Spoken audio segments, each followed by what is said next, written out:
The Stranger I Met. Episode 5. Written by Eberichukwu. The door had been locked properly, the key hanging in its usual place. Yet Solomon, clever and determined, dragged a kitchen chair across the floor, climbed onto it, and retrieved the key. Quietly, he opened the door and slipped out with his brothers and sister trailing behind him. Where could they run at such an hour? Straight to my neighbor Fidelia's house. Solomon knew I was on good terms with her. Once inside, they poured out their fear in shaky voices. They could not return home. If their father, James, woke in the morning, his anger would burst forth again, fresh and cruel. Fidelia listened with a heavy heart. She urged them gently to go back, promising to speak to us as parents in the morning. But Zane, my second son, broke down. "I will not go back, Auntie. Daddy will be mad at us." His cries tore the silence, and Fidelia found herself at a loss. She knew James too well.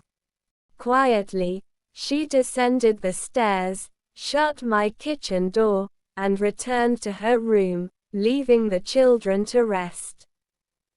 At 5 a.m., my alarm rang. Giringiri, I jumped from bed and hurried to boil water for the children's baths before school. I placed the kettle on the gas and began to sing, filling the house with worship. The steadfast love of the Lord never ceaseth. His mercies never come to an end. They are new every morning, new every morning. Great is thy faithfulness, O Lord. Great is thy faithfulness. The song ended, but the silence remained. None of the children stirred, none rushed into the kitchen as they usually did. Alarmed, I called, "Solomon NNMM, no answer." My chest tightened as I ran to their room. Sarah, my teenage cousin, lay fast asleep, oblivious. She was too young to intervene in family matters. Heart pounding, I dashed to the kitchen door. It was closed but not locked. With trembling hands, I pushed it open. "Where are my children?" My voice cracked through the early morning stillness. Fidelia had been waiting. She emerged from her flat above mine, her face calm but her eyes heavy. "Eberichukwu, Mama Solomon, come upstairs." She held me tightly and whispered, "I know why you're shouting. Your children are here." Anger and relief twisted inside me. "Why didn't you call me when they came?" I demanded. She chose her words carefully, unwilling to offend. Her silence felt like distance. I stormed into her flat and found them there, my children, sitting quietly on the bed, their small legs stretched out, faces weary but apologetic. "Mummy, we are sorry," Solomon whispered. Fidelia explained softly. "They cried after you went inside. Zane and Grace clung to me. I had no choice but to take 'em out." I sank to the floor, my tears spilling freely. What kind of life is this? Children, innocent and deserving of joy, were living as fugitives in their own father's house. Instead of warmth, they were learning fear. Instead of laughter, they carried sorrow too heavy for their years. By 6:30, we were late. I hurried through their preparations, but there was no time for lunch.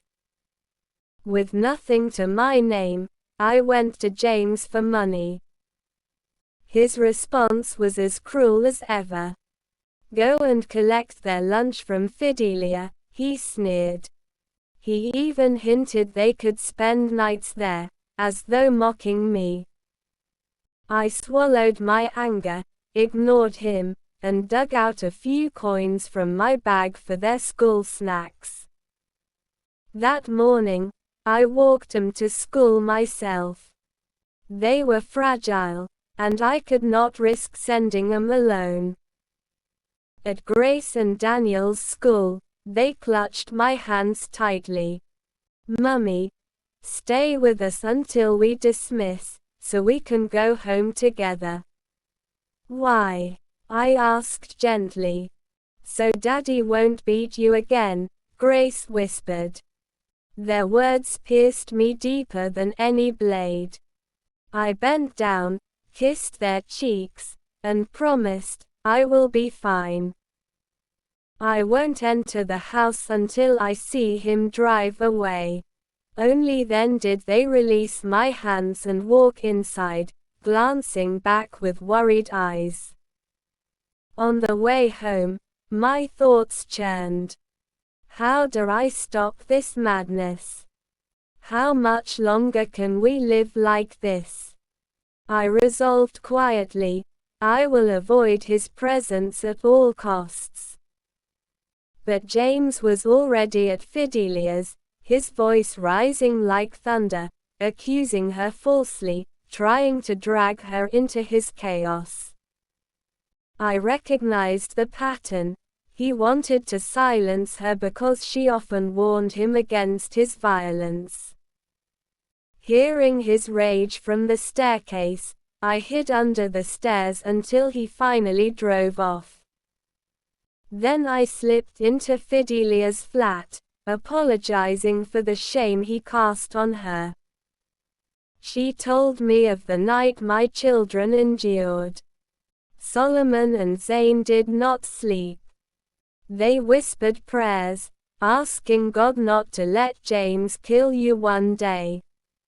My tears burned but did not fall until I reached my room. Then they came like rain, hot and unstoppable. I lost my appetite.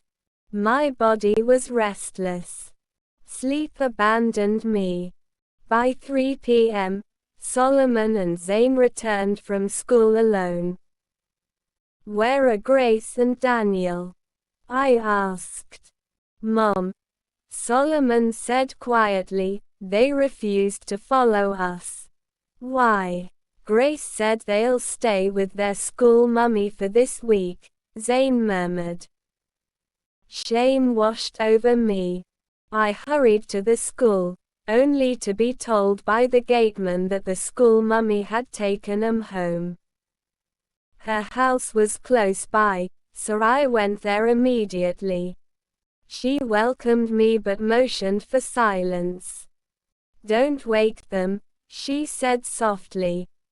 There they were, my children, fast asleep on her couch, still in their uniforms, faces innocent and exhausted. She led me into her room and spoke to me with the tenderness of a mother. "Please, for the sake of your children, avoid anything that will lead to fights at home." They begged to follow me. They told me they don't want to live with their father anymore.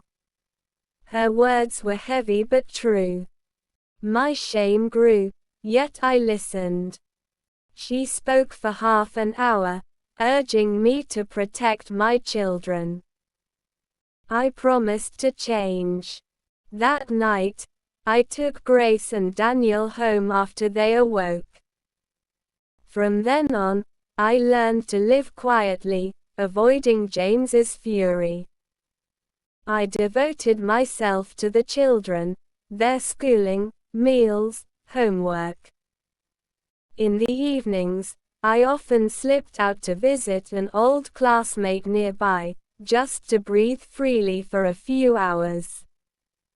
Even when James returned drunk, spoiling for a fight, I would quietly sneak out until the storm passed.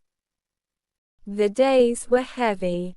Sorrow pressed against my chest like a weight. Old wounds reopened, yet I remained standing. Strong, though scarred. Pain had carved me, sorrow had shaped me. They had not destroyed me, they had formed me. And in that strange, bitter way, I had grown stronger. For a few weeks, peace lingered. But when we returned from a burial in the village, it was gone. Sarah, my cousin, stood at the staircase with her bags packed, tears in her eyes. "What is it, Sarah?" I asked, my heart already breaking. She would not answer. I pulled her inside, pleading through my tears. "Why do you want to leave, Sarah? What have I done to you?" Finally, she sobbed out the truth. "My mother asked me to pack my clothes and return home." "Why?" I asked again, trembling. She cried harder, unable to speak. Then James entered, cold and calculated. "Sarah, tell her your reasons," he said flatly, before walking out. The room grew heavy with silence. Slowly, Sarah began to narrate her ordeal. Episode 6 loading. Please, readers, read, share and follow my page.